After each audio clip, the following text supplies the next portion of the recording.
కొత్త బిజినెస్ కోసం ఆలోచిస్తున్నారా? ఈజ్ ఆన్ డిస్ట్రిబ్యూషన్ కోసం కాల్ చేయండి 9154729854. హాయ్ వనుజ గారు, welcome to the show. Thank you so much. So మీరు ఎలా అసలు సాయిబాబాకి కనెక్ట్ అయ్యారు వనుజ? అంటే ఫ్రమ్ చిన్నప్పటి చైల్డ్హుడ్ నుండి. అంటే of course my father use to, అంటే నాకు సాయిబాబా అని తెలుసు, మా నాన్నగారు కూడా వెళ్ళేవారు, బట్ నాట్ అలాగే అని కాదు, ఈ వాజ్ ఎ డివోటీ. నాకేంటంటే నేను ఒక స్కూల్లో చదివేదాన్ని అనమాట. ఈ బాబా గుడి క్రాస్ అయ్యి వెళ్ళాలి ఆ స్కూల్కి. అదొకలాంటి చిన్నప్పటి నుంచి బాగా నేను 5th క్లాస్ అలా ఉన్నప్పటి నుంచి అలా చూసేదాన్ని. స్టార్టెడ్ ఏదో అవుతుంది కదా భజన అని జస్ట్ స్టెప్ ఇన్ అనమాట.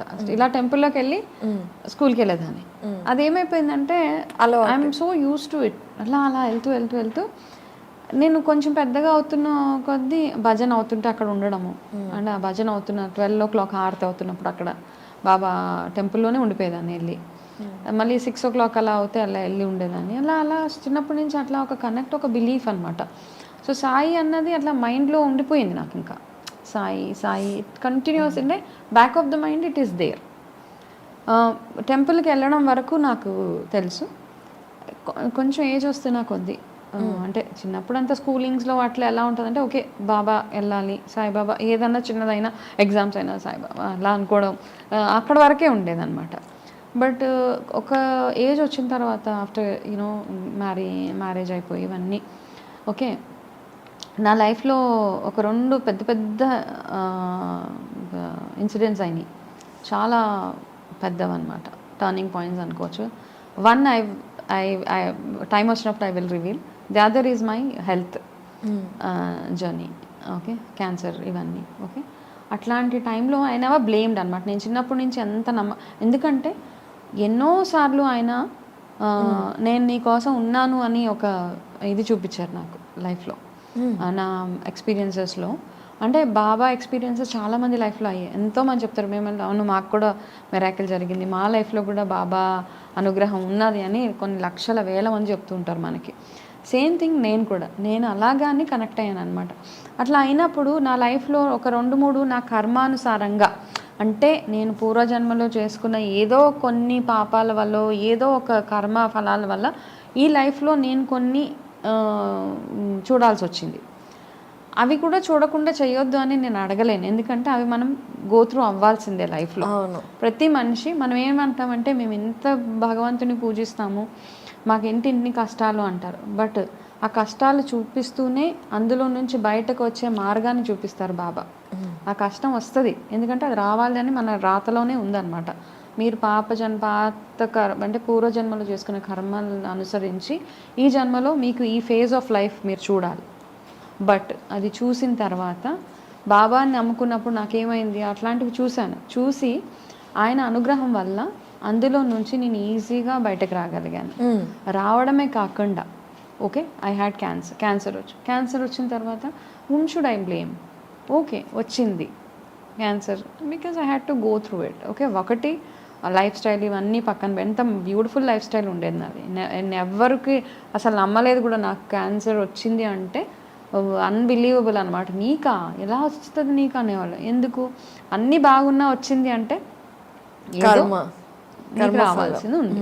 నువ్వు ఈ పెయిన్ఫుల్ ప్రాసెస్ ఈ టైంలో గోత్రూ అవ్వాల్సింది ఉంది కాబట్టి అప్పుడు భగవంతుని భారం వేసేసా. సరే ఇందులో నుంచి నువ్వు నన్ను ఎలా బయటకు తీసుకొస్తావు ఏంటి, ఓకే నేను I will go through this pain, ఇందులో నుంచి బయటకు ఎలా తీసుకొస్తావు, నువ్వు నాకు ఏ దారి చూపిస్తావు అని ఆయనకే వదిలేశాను. ఆయన చూపించిన దారి కాబట్టి ఈరోజు today I'm able to talk like this. Right, today I have my own identity. Isn't it? Correct. ఒకప్పుడు ఐ వాజ్ ఓన్లీ వర్కింగ్, అప్పుడు నేనంటే ఎవరికి తెలీదు. ఇప్పుడు everybody knows me. Vanaja Ramasetti is known as a nutritionist, as a spiritual healer, as a coach. అంటే ఆయన అనుగ్రహమే కదా ఇదంతా. అందుకని నాకు ఎప్పుడు అన్ఫ్లెంచింగ్ ఫెయిత్ అంటాం ఆయన మీద. నేను ఏ పనిలో వెళ్ళినా, ఎంత కష్టతరమైన పనిలో వెళ్ళినా ఆయన నా చేయి పట్టి నడిపిస్తారు అని 100% నమ్ముతాను. And that is what is happening. అంతే నా లైఫ్లో అలా ఉంది కాబట్టే ప్రతి అడుగులో ఆయన నాకు హీస్ షోయింగ్ మీ అ వే అనమాట. అలా అని నాకు క్యాన్సర్ ట్రీట్మెంట్ అయిపోయిన వెంటనే అలాగే నేను ఆల్మోస్ట్ 1 years ఆఫ్ ట్రీట్మెంట్. నా ట్రీట్మెంట్ క్లోజ్ అయిపోగానే నేను షిరిడి వెళ్ళాను. నేను వెళ్ళి ఐ వెంట్. నేను అప్పుడు దాకా యూ డోంట్ బిలీవ్, నాకు ఈ ట్రీట్మెంట్ అంత పెయిన్ఫుల్ కీమోథెరపీస్ ఇవన్నీ అయితే ఏ రోజు ఏడవలేదు నేను. అక్కడికి బాబా అలాగే ఉన్నాను విత్ క్యాన్సర్ లుక్స్ అనో, with my bald head, skin అంతా ర్యాషెస్ వచ్చేసి అప్పుడే ట్రీట్మెంట్ అయింది. నేను టెంపుల్లోకి ఇలా ఎంటర్ అయ్యి లైన్లో ఉన్నంత వరకు నాకు ఏం అనిపించలేదు. బాబా అక్కడ వెళ్ళగానే even now also I get emotional. Of course ఆ మూమెంట్ అలా ఉండిపోతుంది. అక్కడ వెళ్ళగానే అలా చూడగానే నాకేమనిపించిందంటే, మీ అమ్మ మీ నాన్నగారు ఎవరో వచ్చి నేను ఇలా దగ్గరికి తీసుకుంటే నీ బాధనంతా ఎలా అయితే చెప్పేస్తావో, అక్కడ ఎంతమంది ఉన్నారో ఎవరున్నారో నాకు సంబంధం లేకుండా ఏడ్చేసాను నేను. ఐ వాజ్ క్వశ్చనింగ్, మనసులోనే అడుగుతున్నాను నన్ను, ఎందుకు నన్ను ఇంత పెయిన్ఫుల్ ప్రాసెస్లోకి ఎందుకు తీసుకొచ్చావు, అసలు నాకు ఇంకా దీని తర్వాత ఏంటి? ఓకే చాలామందికి వచ్చి ఉంటుంది నా అలాగే, కానీ నా లైఫ్ స్మూత్గా వెళ్ళిపోతుందంటే ఏదో ఒక్కొక్క టైంలో ఒక్కొక్కటి డౌన్ చూపిస్తున్నావు నాకు లైఫ్లో, దీని తర్వాత ఏంటి నా లైఫ్లో అని లిటరల్గా మనసులో అనుకుంటూనే నాకు షెడ్డింగ్ టీయర్స్ అనమాట. అసలు అన్కంట్రోలబుల్గా నాకు ఏడుపు వస్తుంది అక్కడ. అయిపోయిన తర్వాత ఇంకొక బయటకు వచ్చేస్తున్నప్పుడు ఒక క్వశ్చన్, అసలు నాకు తగ్గిందా, అది మెయిన్ కదా, ఇది తగ్గిందా లేదా అనగానే దిస్ ఈజ్ సంథింగ్ యునో. నేను టెంపుల్లోంచి బయటకు రాగానే నాకు వామిటింగ్ అయిపోయింది. అంటే ఎలా అంటే పసర అలా అంటాం కదా, అలాగ వామిటింగ్ అయిపోయింది. అయిపోయాక I started feeling so light about my entire body. ఒకలాంటి లైట్ ఫీలింగ్ అనమాట. నా ఏడుపు, నా ఎమోషన్, మనసులో ఉన్న ఎమోషన్ ఏడ్చేసాను. హెల్త్ క్వశ్చన్ మార్క్ రాగానే నాకు ఇలాగ అవ్వగానే I felt that's an indication that whatever is there in my body it's all out, the toxin is all out అనిపించి అక్కడి నుంచి వచ్చేసాక I started my journey this way. And today ఏది ఉన్నా it's I think always his hand is on my head, అంతే. Beautiful అండి, అసలు మీరు చెప్తుంటేనే ఆ ఎమోషన్ తెలుస్తుంది అంత ఇది. So that way I felt yes. అంటే ఏంటంటే చాలామంది అంటుంటారు 2 నెలల నుంచి పూజ చేస్తున్నామండి, 3 నెలల నుంచి పూజ చేస్తున్నామండి, బాబాని నేను పలానా ఇయర్ నుంచి పూజ చేస్తున్నానండి, నాకు ఏ రోజు ఏం అవ్వలేదండి. అలా ఏదో అవుతుంది అని మనము నమ్మడం, పూజ చేయడం కాదు. నువ్వు ఉన్నావు, నువ్వు చేస్తావు, నువ్వు చూస్తావు, నాకు తెలుసు అని ఆ నమ్మకంతో వెళ్ళిపోవడమే. అలా చేస్తున్నప్పుడు అంటే మనం ఏం చేస్తాం అంటే పెద్ద పెద్ద ఇన్సిడెంట్స్ అవుతేనే మనకు అది మిరాకిల్ లాగా అనిపిస్తుంది.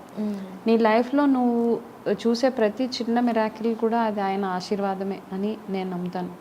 ప్రతి చిన్నది, అది ఎంత చిన్నదైనా కానీ, నా జాబ్లో నాకు చిన్న ప్రమోషన్ వచ్చినా, నాకు చిన్న ఇంక్రిమెంట్ ఇచ్చినా నువ్వు ఇచ్చిందే నాకు అది అనిపిస్తుంది నాకు. ఎందుకంటే నేను అంత సరెండర్ అయిపోయాను ఆయనకి. కాబట్టి ఆయన ప్రతి దాంట్లో, నేను భజన ఇంట్లో భజన చేస్తాను అంటే మా ఇంటికి భజన చేయడానికి వచ్చిన వాళ్ళందరూ అంటారు ఇది సాయి నిలయం అమ్మ అంటే, they also feel that connect in the house అనమాట. అంత పాజిటివ్ వైబ్స్ ఉంటాయి ఇంట్లో, అవన్నీ ఉన్నాయి. సో ఎవ్రీవేర్ ఆయన లేదే నేను లేను అనిపిస్తుంది. ఎన్నో, ఇది ఒక్కటే కదా, ఇది cancer is just one part of it. అంటే అంతకుముందు నా లైఫ్లో జరిగిన ఇన్సిడెంట్స్కి ఏంటి అన్నిటికీ ఆయన నన్ను అందులో నుంచి సేఫ్గా అలా అనమాట, మునిగిపోతున్న పడవని ఎలా తీసుకొచ్చి పెడతారంటాం కదా, అట్లా చేశారు. కాబట్టే అందుకనే మనం భగవంతుడు బాబానే కదా, బికాస్ నేను I don't want force my beliefs on anybody. నేను నమ్మాను, ఏ భగవంతుడు నన్ను, మరి వెంకటేశ్వర స్వామి నమ్ముతారా, అమ్మవారిని నమ్ముతారా, ఇట్లాంటి నమ్మకం అంటే నువ్వే నాకు, నిన్ను మించి నన్ను ఎవరు కాపాడలేరు, నువ్వే శరణు అన్నప్పుడు మీరు మీ కర్మలను అనుసరించి ఒక ఫేజ్ ఉంటుంది అన్నమాట, ఒక 1 year అవి అవ్వాలి. కాకపోతే ఆ టైంలో ఏం చేస్తారు, భగవంతుని మనం నమ్మినప్పుడు మనకి మంచి మంచి వేస్ చూపిస్తూ ఉంటారు, మంచి దారి. మీరు ఇంకా కింద పడిపోకుండా నిలబెడుతూ ఉంటారు అనమాట. కష్టం ఉంటుంది, కాకపోతే కింద పడిపోకుండా అలా నిలబెట్టి అందులో నుంచి ఒక బ్యూటిఫుల్ పాత్లోకి మిమ్మల్ని తీసుకొచ్చేసేదే భగవంతుడు, అంతే. అలాగే బాబాని అలాగే నమ్ముతూ ఉంటాను. ఇంకా ఇంకా ఆయన ఆశీర్వాదం వల్ల I should be able to reach out to lot of people అనిపిస్తుంది నాకు. వండర్ఫుల్. అయితే చాలామంది అడుగుతూ ఉంటారు అనమాట, అసలు సాయిబాబాని పూజించాలి అంటే ఆయనకి నియమాలు ఏమీ ఉండవు, ఏమీ లేవు, he's just like a friend and guru. Yes. So Sai చరిత్ర చదువుదాము అనుకుంటున్నాము. అసలు సాయి చరిత్రకు సంబంధించి కూడా పెద్దగా నియమాలు ఎక్కడ ఏం చెప్పుండవు కదా, ఎలా చదవాలి అనేది ప్రశ్న ఉంటుంది. సో దానికి మీరేం సమాధానం చెప్తారు? ఫస్ట్ ఆఫ్ ఆల్ మనము బాబాని నమ్మాలి అంటే మనము శుద్ధిగా ఉండాలి. అంటే స్నానం చేసుకోవడము అది కాదు, మనసు. You have to have a clean heart. అట్లా క్లీన్ హార్ట్ ఉన్నప్పుడు అంటే అవతల వాళ్ళ చెడు కోరుకోవడము, లేకపోతే మీ మనసులో రకరకాల అందరి మీద నెగిటివ్ థాట్స్ అట్లాంటివి ఉంటే ఇట్ వోంట్ వర్క్. మీరు ఎంతన్నా ఏ పూజ అయినా చేయండి, మీరు యాజ్ లాంగ్ యాజ్ మీ మనసు ప్యూర్గా ఉంటే, భక్తుడు అని ఎప్పుడు అంటారంటే భగవంతుడి మీద ఒక్కరి మీద భక్తి కాదు. భక్తి అంటే మీ చుట్టుపక్కన ఉన్న వాళ్ళని మీరు ఎలా చూస్తున్నారు, ఎట్లా ట్రీట్ చేస్తున్నారు, మీ ఆలోచన విధానం ఎట్లా ఉంది, ఇవన్నీ బాగుంటేనే మీరు భగవంతుడికి కనెక్ట్ అవుతారు. ఓకే. సో సాయి చరిత్ర చదవాలి అని మేము చదవలేకపోతున్నాం అంటే ఇవన్నీ క్లీన్ చేసేసుకుంటే ఆటోమేటిక్గా మీరు వద్దన్నా చదివేస్తారు. ఏమి నియమాలు లేవు, కాకపోతే మనకంటూ కొంచెం డిసిప్లిన్ ఉండాలి. కాబట్టి ఒక టైంలో లేచి కూర్చొని చదవడము, ఎర్లీ మార్నింగ్ ఎప్పుడు పడితే అప్పుడు మంచం మీద కూర్చొని చదువుతాము, లేకపోతే ఎక్కడ పడితే అక్కడ చదువుతాము, అట్లా కాదు. ఎందుకంటే మనకు ఒక వీ షుడ్ ఫీల్ గుడ్ అనమాట. ఇది చదువుతుంటే మనకు కూడా ఒక మంచి ఫీలింగ్ రావాలి. సో ఆ ఫీలింగ్ రావాలంటే ఫస్ట్ మీ ఎన్వైరన్మెంట్, మీ చుట్టూ క్లీన్గా ఉండాలి, వంటి శుద్ధి ఉండాలి, బుద్ధి కూడా క్లీన్గా ఉండాలి, మైండ్లో వేరే ఎటువంటి చెడు ఆలోచన లేకుండా మీరు దేనికోసం అంటే పెద్ద కొంతమందికి ఏంటంటే పెద్ద టార్గెట్స్ ఉంటాయి అనమాట. నాకు ఈ పని అవ్వాలి అనేసి పెద్దది. ఇట్స్ నాట్ ఇన్ మీ లైఫ్లో లేదు ఆ పని అవ్వడం. సో దానికోసం మీరు చదువుతానంటే అవ్వదు. బాబా పారాయణం ఎప్పుడు ఎలా చదవాలంటే, నేను చదివే పద్ధతి ఏంటంటే, నాకు ఏదైనా ఒక ప్రాబ్లం వస్తుంది అంటే రెగ్యులర్గా నాకు ఎప్పుడు చదవాలంటే అప్పుడు చదివేస్తాను. 1 week I just take out the book, చదువుతాను. లేనప్పుడు నేను ఏదైనా ఇంపార్టెంట్ పని మీద వెళ్ళినప్పుడు ఏదో ఒక చాప్టర్ ఓపెన్ చేసి చదివేస్తాను. నాకు దాంట్లో ఆన్సర్ వచ్చేస్తుంది. ఓకే. ఏదో ఒక ఆన్సర్ ఉంటుంది నాకు ఒక డైరెక్షన్ మాత్రం ఖచ్చితంగా వస్తుంది అనమాట. సో అది చేస్తాను. లేదు నాకు ఏదైనా పెద్ద ప్రాబ్లం వస్తే, ఇప్పుడు నాకు ఏదో ఉంటాయి, ఎమోషన్స్ ఉంటాయి, మదర్ అన్న తర్వాత పిల్లల విషయాలలో ఏదో విషయంలో ఉంటాయి కదా, అట్లాంటప్పుడు I just take it out. నువ్వే నాకు ఇది చెయ్యి అనను, నువ్వు ఏదో ఒక దారి చూపించాలనే చేస్తాను తప్పిస్తే. అప్పుడు ఖచ్చితంగా ఆ 1 వీక్ క్లోజ్ అవ్వగానే ఒక దారి కనపడిపోతుంది మనకి. సొల్యూషన్ ప్రొవైడర్ అనమాట నాకు ఆయన. అవును, సొల్యూషన్ అంటే దేవుడు అంటే దిగి ఇట్లా ఒక ప్యాక్డ్ దీంట్లో మనకి ఏమి ఇవ్వరు. He will definitely give you a solution. So అట్లా బాబా చరిత్ర చదవాలి అనుకున్నప్పుడు మనకంటూ కొన్ని నియమాలు మీరు పెట్టుకోండి. నేను మార్నింగ్ 4 o'clock లేచి చదువుతాను, లేకపోతే ఈవినింగ్ చదువుతాను, లేకపోతే నేను నాకున్న టైంలో చదువుతాను. ఈ 1 వీక్ నేను ఎవరిని ఏం మాట్లాడను, నా మైండ్ క్లీన్గా పెట్టుకుంటాను, నా చుట్టుపక్కలంతా క్లీన్ ఎన్వైరన్మెంట్ పెట్టుకుంటాను అనేది చేయండి తప్పిస్తే. ఒకవేళ మీరు స్టార్ట్ చేసి ఏదో కొన్ని పరిస్థితుల్లో చేయలేకపోయినా దానివల్ల ఏమీ భయపడొద్దు. ఏదో అయిపోతుంది, మేము చదవలేం కాబట్టి మాకు ఏదో అయిపోయింది మా లైఫ్లో, నథింగ్ లైక్ దాట్. ఓకే. కాకపోతే మీరు ఒకవేళ ఒక కమిట్మెంట్ ఈజ్ కమిట్మెంట్. మనం ఎవరికి కమిట్మెంట్ చేసినా మన కమిట్మెంట్ లెవెల్స్ ఇక్కడే తెలిసిపోతాయి అనమాట. మీరు ఎంత కమిటెడ్గా ఉంటారు మనుషుల పట్ల, భగవంతుడి పట్ల అన్నది. మీరు ఒక 7 days ఈ బుక్ చదవడానికి ఒక కమిట్మెంట్ అని పెట్టుకున్నారు, చదువుతారు. 1 day చదవగానే అమ్మ గంట సేపు స్పెండ్ చేయలేను అన్నప్పుడు మీ మిగతా విషయాలలో కూడా మీ కమిట్మెంట్ అలాగే ఉంటుంది అనమాట. You don't fulfil your commitments. Correct. చాలా ట్రూ ఎగ్జాంపుల్ ఇది, అంతే. రైట్. చాలా. సో మీ వీల్ని బట్టి ఏ టైం సెట్ చేసుకోండి. మెంటల్గా ఫస్ట్ ఫిక్స్ అయిపోవాలి బాబా చరిత్ర చదవాలి అంటే. దీంట్లో ఏమీ లేదు. నేనేం చేస్తానంటే Baba 1 week I will fix a time. ఈ టైంలో నేను చదువుతాను, ఆ టైంలో ఐ విల్ టెల్ ఎవ్రీబడి నన్ను డిస్టర్బ్ చేయకండి ఈ టైంలో. సో నేను ఇది చదువుతున్నాను. 1 week I will be like అంటే ఇంకా బుక్ చదవడం తప్పిస్తే మిగతా ఉపవాసాలు ఉండడం అవన్నీ నేను ఉండలేను కూడా. సో నేను ఉండను. ఆ 1 week అయిపోయిన తర్వాత బాబా టెంపుల్కి వెళ్తాను, ఏదైనా నాకు తోచింది అక్కడ అందరికీ దానం ఇస్తాను. ఐ డోంట్ గివ్ మనీ, డబ్బులు ఇవ్వను నేను. ఏదైనా తినడానికి ఇస్తే వచ్చి ఎవరైనా కానీ వచ్చి తిని తీసుకెళ్తే దట్స్ అ సాటిస్ఫాక్షన్. అన్నం ఒకటి చాలా అంటారు కాబట్టి మిగతాది ఏది ఇచ్చినా చాలా అంటారు. అన్నం పెట్టినప్పుడే చాలు అమ్మ కడుపు నిండింది ఇంకా వద్దు అంటారు కాబట్టి దట్ ఈస్ అ సాటిస్ఫాక్షన్ అనమాట. అమ్మయ్య వాళ్ళు వద్దని ఎవరికి ఇచ్చాను అనేసి.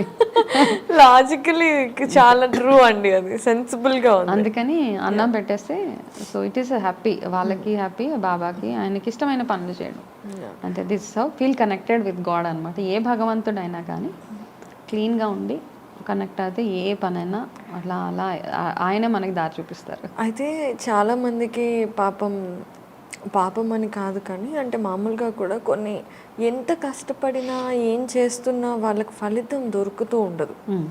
They don't see a way out అవును టు బీ పీస్ఫుల్. అవును సో అలాంటి వాళ్ళు సాయి చరిత్ర చదివితే వాళ్ళకి మీరు అన్నారు కదా ఇందాక సాయిబాబా సొల్యూషన్స్ చూపిస్తారు అని, అలాంటి వాళ్ళకి సొల్యూషన్స్ దొరికే అవకాశం ఉంటుందా? మీరు చెప్పారు ఎంతో మంది మీకు మెసేజెస్ చేస్తూ ఉంటారని. ఒక సిచ్యువేషన్ ఏదన్నా చెప్తారా మాకోసం? జస్ట్ చూసే వాళ్ళు కష్టాల్లో ఉన్న వాళ్ళకి ఇదొక ఆసరా అవ్వచ్చు. డెఫినెట్గా నాకు చాలామంది వాళ్ళ లైఫ్లో జరిగిన మిరాకిల్స్ ఇలా షేర్ చేస్తూ ఉంటారనమాట. ఆ షేర్ చేసే ప్రాసెస్లో ఒక రీసెంట్ స్టోరీ ఏంటంటే వాళ్ళ లైఫ్లోనే జరిగిందనమాట. ఒక ఆవిడకి ఒకళ్ళు రాశారనమాట మనకి. వాళ్ళ మదర్ సిక్గా ఉన్నారనమాట. వాళ్ళ ఫాదర్ చాలా సిక్ అయిపోయారు. Mother is old. వాళ్ళ అమ్మగారు చాలా అంటే ఇద్దరు ఓల్డ్ పేరెంట్స్, బట్ పిల్లలు వేరే వేరే ప్లేసెస్లో ఉంటారనమాట. వీళ్ళు చెన్నైలో ఉంటాం, వాళ్ళు బెంగళూరులో ఉండడం అలాగా ఉండే ప్రాసెస్లో వాళ్ళ ఫాదర్కి ఆల్జమైజ్ మతిమరుపు లాగా ఏదో అయిందనమాట. ఆయన ఎక్కడో బాత్రూంలో ఎక్కడో పడిపోయి ఆయనకి మతిమరుపు లాగా వచ్చేసిన తర్వాత వాళ్ళ మదర్ కూడా చాలా ఏజ్డ్. సో ఈ డాటర్ ఏం చేసిందంటే వేరే ఊరు నుంచి వాళ్ళ ఫాదర్ని చూడడానికి వచ్చి చూడగానే డాక్టర్ చెప్పారు కొంచెం క్రిటికల్గానే ఉందమ్మా, we have to do a surgery చేసిన ఆయనకి మళ్ళీ నార్మల్గా అవ్వబోతారని మాకు తెలీదు, ఆయన మతిమరుపు తగ్గుతుందో లేదో మాకైతే తెలియదు అని చెప్పారు. చెప్పిన తర్వాత ఈ అమ్మాయి ఏం చేసిందంటే she's married, she's got her own responsibilities ఉన్నాయి కాబట్టి వాళ్ళ అమ్మకి ఏం చెప్పిందంటే నేను వెళ్తాను, ఎందుకంటే మాకు ఆఫీస్లో లీవ్ అది లేదు, నేను మళ్ళీ వెనక్కి వస్తాను మమ్మీ, సో అప్పటిదాకా నువ్వు చూసుకో అని చెప్పేసి వెళ్ళే దారిలో ఆమె ఒక సాయిబాబా టెంపుల్కి వెళ్ళారనమాట. వాళ్ళు వెళ్ళే by road Chennai to Bengaluru వేలో ఒక సాయిబాబా టెంపుల్ ఉంటే ఆ అమ్మాయి వాళ్ళ హస్బెండ్ ఇద్దరు కలిసి ఆ బాబా టెంపుల్ వెళ్ళి వాళ్ళ హస్బెండ్ ప్రసాదం ఆ బాబాకి పాలకూర రైస్ అంటే చాలా ఇష్టం అనమాట. ఆ పాలకూర రైస్ని పూజారి అన్నారంటే ఇవి అందరికీ మీరు పంచండి అని చెప్పారు, ఈ పాలకూర రైస్ని ప్రసాదంగా. సో ఆయన పంచితే ఈ అమ్మాయి హారతి ఇవ్వడం అట్లా చేసేసి వాళ్ళు వెళ్ళిపోయారు. వాళ్ళ ఊరు వెళ్ళిపోయి ఒక 2 days తర్వాత మళ్ళీ వాళ్ళ అమ్మగారు ఫోన్ చేశారు, మీ ఫాదర్ సర్జరీ అయిపోయింది, నువ్వు వచ్చి చూస్తే రా అంటే. ఓ 2 days తర్వాత వెనక్కి వచ్చారు. వెనక్కి వచ్చిన తర్వాత వాళ్ళ ఫాదర్ని చెక్ చేస్తున్నారనమాట, ఒకవేళ ఆయనకు మతిమరుపు తగ్గిందా లేదా అని చెక్ చేయడానికి. మీరు నైట్ ఏం తిన్నారు అని అడిగారు ఆయన. నేను పాలకూర రైస్ తిన్నాను అని చెప్పారంట ఆయన. అంటే అదేంటి అంటే అవును నేను రాత్రి పాలకూర అన్నం తిన్నాను అంటే బాబా హ్యాస్ హీల్డ్ హిమ్ యాక్చువల్లీ. ఈ అమ్మాయి వెళ్ళి అక్కడ ప్రే చేసింది, నేను హెల్ప్లెస్, మా అమ్మ హెల్ప్లెస్ సిచ్యువేషన్లో ఉంది, మా నాన్నగారు అలా ఉన్నారు, ఆయనను ఎందులో నుంచి ఎలా బయటకు తీసుకొచ్చేస్తారో మీదే భారం అని చెప్పి అమ్మాయి వెళ్ళిన తర్వాత that's a miracle which shared with us అనమాట. ఆయన చెప్పడం నేను ఈ రైస్ తిన్నాను అంటే దాని తర్వాత ఇంకా చాలా questions he was able to answer పర్ఫెక్ట్గా. ఏం తిన్నారు అన్నదానికి మాత్రం ఈ ఆన్సర్ ఇచ్చారు ఆయన. సో దట్స్ అ మిరాకిల్ కదా, అంటే అక్కడి నుంచి ఇక్కడికి ఆ బ్లెస్సింగ్స్ వచ్చేసి.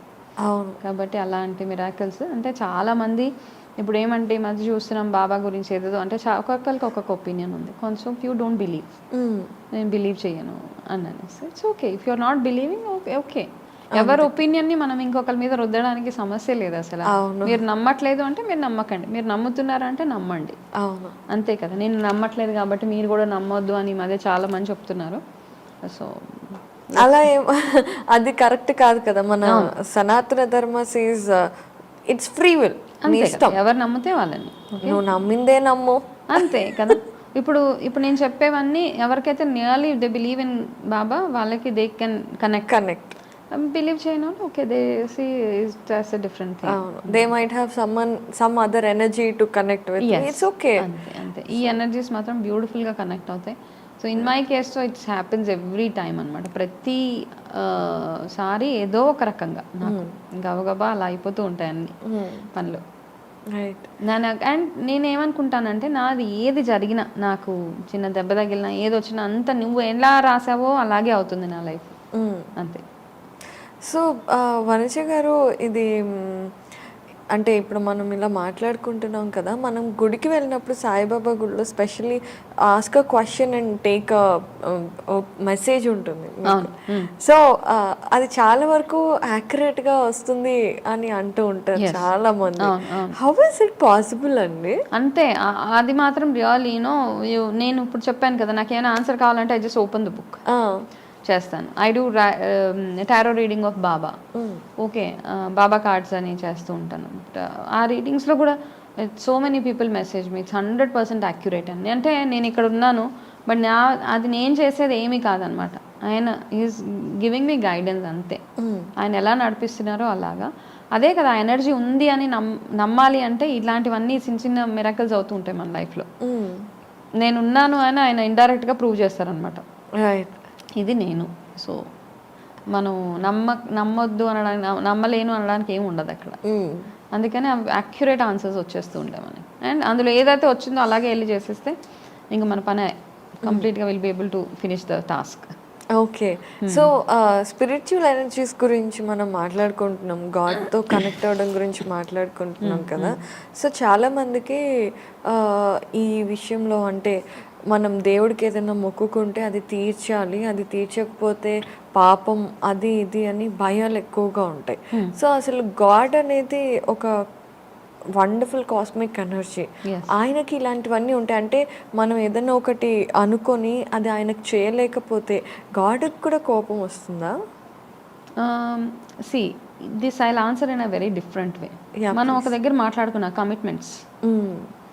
If you're committing something, God never ఆస్, మన ఎప్పుడు ఆయన ఏం అడగడు నువ్వు నాకు ఇది ఇస్తేనే ఇది చేస్తానని ఏమన్నారు. ఓకే, కానీ మనకి ఏంటంటే మనకి చాలా కష్టం ఉంటుంది, చాలా విపరీతమైన కష్టం. మనకి ఇప్పుడు అర్జెంటుగా ఏదో పీకల దాకా వచ్చేసింది, ఒక 10 lakh rupees కావాలి. దేవుడా నాకు 10 లక్షలు అప్పిస్తే నేను అందులో నుంచి నీకు 10,000 వేస్తానని. It's fact. యూజువల్గా మనం అలాగే అనుకుంటాం. Okay, we talk numbers and percentages with God. Commission basis లో వరాలు అడుగుతున్నావా రే? ఓకే, ఆ 10 lakhs చేతికి వచ్చేసిన తర్వాత you don't feel like giving that 10,000 వచ్చేసింది కదా, ఎందుకు ఇవ్వాలి అని కొంతమందికి ఉంటుంది. అవును. So he questions your commitment there. నీ కమిట్మెంట్ లెవెల్స్ని క్వశ్చన్ చేస్తున్నారు కాబట్టి నువ్వు నాకు ఇది ఇవ్వాలి అని కాదు. నీకు నిజంగా ఆ 10 లక్షలు వచ్చిన తర్వాత మీరు నిజంగా ఆ 10 lakhsలో నుంచి you can't give 1 rupee also, ఎందుకంటే మీ అవసరం అట్లాంటిది. అప్పుడు ఇట్స్ సే గాడ్ నేను ఇవ్వలేకపోతున్నాను, నా కమిట్మెంట్ రాంగ్ కమిట్మెంట్ అయిపోయింది. అండ్ ఫస్ట్ ఆఫ్ ఆల్ భగవంతుడు ఏమీ అడగడు మనల్ని. మీరు నమ్మకంగా అడగండి, నాకు ఇది అవసరం ఉంది, నాకు ఇందులో నుంచి ఎలా బయటకు తీసుకొస్తావు, నువ్వు తీసుకురా అంటే దాంట్లో అసలు ఏం తప్పు లేదు. నేను రెగ్యులర్గా అందరికి ఏం చెప్తాను, అట్లాంటి పరిస్థితి వచ్చినప్పుడు మొక్కి మర్చిపోతూ ఉంటాం మనం. అవును. సో అట్లీస్ట్ రాసుకు పెట్టుకోండి ఎక్కడో ఒక దగ్గర, have something where you can write. మొక్కితే ఏంటంటే కమిట్మెంట్ అనమాట మనకి. You are not honouring your commitment. So మీరు భగవంతుడికి మొక్కినప్పుడు కమిట్మెంట్ హానర్ చేయనప్పుడు మీ లైఫ్లో మీ భార్య పట్ల, మీ పిల్లల పట్ల, మీ పేరెంట్స్ పట్ల, భర్త పట్ల, ఎవరి పట్ల మనము కమిట్మెంట్స్ ఫుల్ఫిల్ చేయలేము. That is our tendency. So మొక్కితే తీర్చేయండి. సో అది మీ వాల్యూ సిస్టమ్ అనమాట. It's your value system basically. So మనం ఆ వాల్యూ సిస్టమ్ లేనప్పుడు డోంట్ ఫర్గెట్ ఇట్. అండ్ ఎందుకంటే చాలా మంది lot of people get greedy. చేతుల నిండా డబ్బులు వచ్చిన తర్వాత ఎందుకు ఇస్తాంలే అనిపిస్తూ ఉంటుంది. ఓకే, సో అట్లాంటి మొక్కులు మొక్కకుండా ఒక అంటే రియలిస్టిక్ మొక్కులు. ఓకే, నేను దర్శనం చేసుకుంటాను, నన్ను అందులో నుంచి బయటపడేయి. ఒకవేళ నిజంగా చాలామంది ఏం చేస్తారంటే మొక్కులు తీర్చకుండా ఇప్పుడు వాళ్ళకి ఒక పెద్ద పని అయిపోయింది, ఆ పని అయిపోతే దే ఆర్ వెరీ రిలాక్స్డ్. వాళ్ళు మొక్కుకుంటారు, నేను పలానా ప్లేస్కి వస్తాను భగవంతుడా, నేను తిరుపతిలో షిరిడీనో ఏదో గుడికి వస్తాము అని మొక్కుకుంటారు. తర్వాత ఏమవుతుంది, ఈ ప్లేస్కి వెళ్ళడానికి నీ డబ్బులు ఖర్చు పెట్టాలని the go on a holiday. Right, true, చాలాసార్లు జరుగుతూ ఉంటుంది. ఎందుకు ఎప్పుడైనా భగవంతుడే కదా ఏం చేస్తాడులే అని ఒక మన దేవుడే కదా ఏమవుతుందిలే అని holiday. They want have entertainment and enjoyment.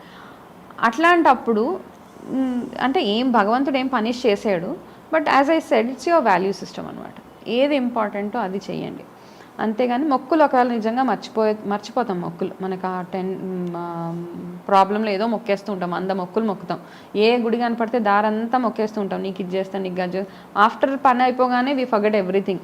అయ్యో ఏం మొక్కానో, నాకు వస్తాయి కాల్స్, ఏవో అండి నాకు గుర్తు రావట్లేదు ఏం మొక్కాను నేను. So I tell them Ramakota రాసేయండి కూర్చొని. ఆ, శ్రీరామకోట ఏదో ఒకటి కూర్చొని రోజు రాస్తూ ఉండండి. మొక్కులు గుర్తొస్తే వస్తాయి. లేదా అట్లీస్ట్ భగవంతుడు will protect you from, he not punish. First thing ఏంటంటే ఆయన పనిష్ చేయడు. మీరు ఏదైనా మొక్కి తీర్చుకోలేకపోతే భగవంతుడి ముందుకెళ్ళి నేను ఇది తీర్చుకోలేకపోతున్నాను, నాకు తీర్చుకునేంత శక్తి నాకు ఇవ్వు. తీర్చాలని ఉంది, డిజైర్ ఉంది, intention is good, but I'm not able to do it. నాకు ఆ ఇంటెన్షన్ ఉంది తీర్చాలి, కాకపోతే నువ్వే నాకు ఆ మొక్కు తీర్చడానికి కూడా నువ్వే నాకు దారి చూపించు, లేదా నేను తీర్చుకోలేకపోతున్నాను, నన్ను క్షమించి వదిలే అని చెప్పేసి అంతే. అంతకు మించి దేర్ ఇస్ నో పనిష్మెంట్స్ అలాంటివి ఏమి ఉంటాయని నేను నమ్మను యాక్చువల్గా. ఓకే. ఉంటాయేమో కొంతమంది అనుకుంటూ ఉంటారు అట్లా, నాకు ఇలా నేను మొక్కు తీర్చలేదు కాబట్టి నాకు ఈ లైఫ్లో అయింది. But there are few things అలా ఎవరికి అవుతాయి అంటే, మొక్కు తీర్చుకుంటే ఇందాక నేను చెప్పాను కదా, వేరేవన్నీ you getting time and money to do all other things. చేసే అవకాశం ఉన్నా చేయకుండా తప్పించుకునే వాళ్ళకి. అండ్ మొక్కు తీర్చడానికి అప్పులు చేస్తే కూడా అది వ్యాలిడ్ కాదనమాట ఆ మొక్కు. ఓకే. నేను తిరుపతి వెళ్ళి మొక్కుతాను, ఏదో ఈ పని అయిపోయింది, నాకు ప్రమోషన్ వస్తే నేను తిరుపతి వస్తాను, ఈ ప్రమోషన్ వచ్చేసింది. పాపం కొంతమంది ఏంటంటే ఆ కమిట్మెంట్ ఫుల్ఫిల్ చేయడానికి అప్పులు చేసి వెళ్తారు. అవును. బట్ అలా చేసినా అది మీ మొక్కు కింద అవ్వదు, అప్పు ఎవరికైతే తీసారో వాళ్ళ మొక్కు తీర్చినట్టు. అయ్యో, అవును కదా. అంటే ఈ విషయం మనం మాట్లాడుకోవాలి. చాలా మంది ఇప్పుడు నేను కూడా ఒక సిచ్యువేషన్ చూస్తాను. అంటే ఏదైనా చేయాలంటే ఇప్పుడు కొంతమంది బంగారం తాకట్టు కాదు, ఆ దేవుడు హుండీలో వేసేస్తారు కదా. కానీ అది వాళ్ళు సొంతంగా సంపాదించుకున్నదా లేదా అనేది మ్యాటర్ కదా. అవును, కరెక్ట్. చాలా మంది నిలువు దోపిడీ. అది వాళ్ళ అమ్మ వాళ్ళు కష్టపడి వాళ్ళ నాన్న జీతం అంతా దాచిపెట్టి సంపాదించి పెళ్లికి పెట్టింది అయి ఉంటుంది, లేదంటే వాళ్ళ భర్త సంపాదనలో దాచిపెట్టి ఉంటుంది, ఇంకేదన్నా అయి ఉంటుంది. అంటే ఇక్కడ ఏంటంటే కాన్సెప్ట్ ఏంటంటే, నిలువు దోపిడీ ఎవరైతే ఇస్తారో నాకు ఎటువంటి అటాచ్మెంట్స్ లేవు, I'm not greedy, I don't have any material ఇవి లేవు అని చెప్పడానికి ఎవరిచ్చిందనే వేసేయడం అందులో. అంటే చాలా మంది నిలువు దోపిడీ కూడా మొక్కుగా పెట్టుకుంటారు. అంటే వాళ్ళ ఒంటి మీద అప్పటికి ఏముందో అవి వేసేస్తూ ఉంటారు. కానీ అది వాళ్ళ స్వార్జితం కానప్పుడు, అది ఎవరి డబ్బుతో ఎవరి కష్టమో అయితే వాళ్ళకే వెళ్తుందా పుణ్యం అంతా. నాకు ఎప్పుడు ఒక డౌట్ వస్తూ ఉంటుంది, ఇది ఈ లాజిక్ ఎవరన్నా చెప్తే బాగుండు అని. వాళ్ళకి వెళ్ళదు కదా. ఇప్పుడు ఐఎమ్ గిఫ్టింగ్ యూ సంథింగ్, నేను నీకు ఒక గిఫ్ట్ ఇచ్చాను, ఇట్స్ అ గిఫ్ట్. ఇప్పుడు మా మదర్ నాకు బంగారం పెట్టారు, ఇప్పుడు నాదే అది. మా మదర్ మళ్ళీ ఆవిడ అడగరు కదా, నీకు బంగారం ఇచ్చాను ఏమైందని క్వశ్చన్ చేయరు నార్మల్గా మన కల్చర్లో. అవును. సో అది వెళ్ళి ఇచ్చేస్తున్నాం అంతే. సో మనది అది అంటే మన దాని కింద లెక్క. బట్ ఏంటంటే మనం ఏం చెప్తున్నాం అంటే, భగవంతుడికి నేను ఎటువంటి అటాచ్మెంట్స్ లేవు, నాకు ఇట్లాంటి మెటీరియలిస్టిక్ వీటి మీద నాకు ఏమీ ఇంట్రెస్ట్ లేదు, నేను నీకు ఇచ్చేస్తున్నాను అని చెప్పి ఇచ్చేసేయడం. అట్లాంటి మొక్కులు కూడా ఉన్నాయిలే, మొక్కుల్లో చాలా ఉన్నాయి మన దగ్గర, నిలువు దోపిడీ అవి. బట్ మొక్కితే ఇట్స్ కమిట్మెంట్ అనమాట. మీ కమిట్మెంట్ లెవెల్స్, మీ వాల్యూ సిస్టమ్ని మీరు గట్టిగా స్ట్రాంగ్గా ఉంచుకోవాలంటే ఏది అనుకుంటే అది పని చేసేయడం అంతే. కరెక్ట్. ఎస్. సో అలా చేయగలిగినప్పుడు మనం మొక్కుకోవాలి. అండ్ మొక్కుకున్నది చేస్తే మన వాల్యూ సిస్టమ్, మనలో ఉండే కమిట్మెంట్ పెరుగుతుంది. Don't feel guilty. మీకు ఆ ఫీలింగ్ ఉండదు, అయ్యో నేను ఏదో చెప్పి. మనకి ఎప్పుడో కానీ ప్రతి మనిషికి ఐ థింక్ ఆ ఫీలింగ్ ఉంటుంది లోపల ఒక మూల, అరే నేను ఇది చేస్తానని చేయలేదని అక్కడ కొంచెం పర్సంటేజ్ ఉంటుందని అనిపిస్తుంది. అవును కదా, ఏదో ఒక టైం ట్రిగ్గర్ అవుతుంది మనకి, ఈ పని చేయాల్సిందే చేయలేదే అనేసి. కరెక్ట్. ఈ రోజైతే మీరు మాకు చాలా ఇన్ఫర్మేషన్ ఇచ్చారు. Thank you so much for the time and information, వంశ గారు. We are glad.